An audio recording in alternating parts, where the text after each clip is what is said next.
गोव्यातील Neelam the grand हॉटेलमध्ये पार पडलेल्या नेल्सन मंडेला नोबेल पीस अवॉर्ड 2025 मध्ये निपाणीचा अभिमान जगभर झळकलाय.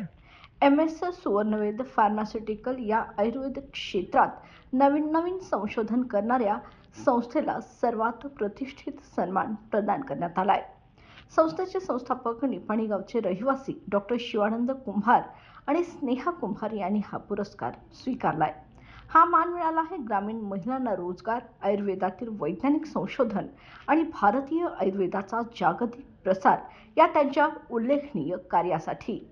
या भव्य सोहळ्यात गोव्याचे मंत्री Subhash Phaldesai, UAE royal family ऑफिसचे वरिष्ठ सल्लागार अर्सी झवेरी आणि रॉनीचे CEO रॉबिन अल्मेडा उपस्थित होते. पुरस्कार स्वीकारताना डॉक्टर कुंभार म्हणाले, हा पुरस्कार आमच्या आयुर्वेद परंपरेचा आहे. जगभरातील प्रत्येक व्यक्तीपर्यंत शास्त्रीय, सुलभ व परवडणाऱ्या स्वरूपात आयुर्वेद पोहोचवण्याची ही आमची धडपड अखंड सुरू राहील. तारानुसातर्फे कुंभार दाम्पत्यास हार्दिक शुभेच्छा. निपाणीचे नाव पुन्हा एकदा जागतिक पातळीवर उजळवल्याबद्दल त्यांना खूप शुभेच्छा.